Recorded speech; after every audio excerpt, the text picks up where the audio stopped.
నమస్కారం NSTV news కి స్వాగతం. నా పేరు సంధ్య. ముందుగా వార్తల్లోని ముఖ్యాంశాలను ఇప్పుడు చూద్దాం.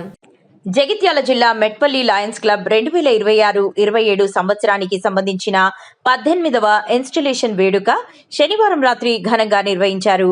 లయన్స్ ఇన్స్టాలేషన్ ఆఫీసర్ లయన్ ఎన్ రాజారెడ్డి ఆధ్వర్యంలో జరిగిన ఈ కార్యక్రమానికి తెలంగాణ రాష్ట్ర వెలమ సంక్షేమ కార్పొరేషన్ చైర్మన్ జువ్వాడి నర్సింగరావు ముఖ్య అతిథిగా హాజరయ్యారు.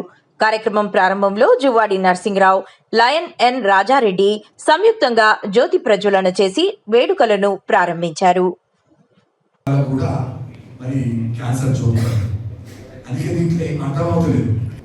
ఎన్నో కార్యక్రమాలు చేస్తా ఉన్నాం. ఇది ప్రపంచవ్యాప్తంగా దీనికి ఒక మంచి పేరు ఉన్నది.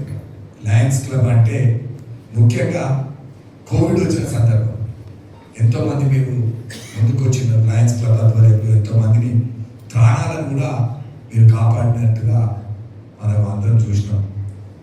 దాంతోపాటు చాలామంది సేవా సంస్థలు కానీ ఇతర సంస్థలు ఎన్నో చక్కటి ప్రోగ్రాంలు కూడా చేయడం జరిగింది. శ్రీనివాస్ గారు లాస్ట్ మనల్ని ఇన్వైట్ చేసినప్పుడు కోరడం జరిగింది, మాకు ఒక జాగా కావాలి లయన్స్ క్లబ్. నా తప్పు కాదు, ఇది మీ తప్పు. మీరు ల్యాండ్ ఐడెంటిఫై చేసే బాధ్యత మీరు ల్యాండ్ ఐడెంటిఫై చేయండి. గవర్నమెంట్ ల్యాండ్ ఉన్నది, మీకు చిన్నగా ఒక 200-300 యార్డ్స్ ఉన్నది, ఇక్కడ ఇవ్వచ్చు, మేము బిల్డింగ్ కట్టుకుంటామని అంటే నేను తప్పకుండా సహకారం చేస్తా. మీరు రండి, మీరు నన్ను యాక్టివేట్ చేయండి. మన వాళ్ళకు, మనకు తెలిసిన వాళ్ళకు, మన చుట్టుపక్కల ఉన్న వాళ్ళకి సర్వ్ చేస్తున్నాం. మన డబ్బులు ఎక్కడికి పోతున్నాయి?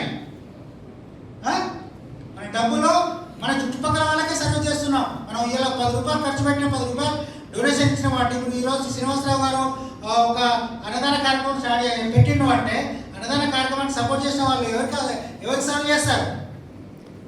సరే, ఎవరికి చేస్తున్నాం? మన వాళ్ళకే కదా, మన లోకల్లో అవసరం ఉన్న వాళ్ళకి సర్వ్ చేస్తున్నాం, అంతేనా కదా?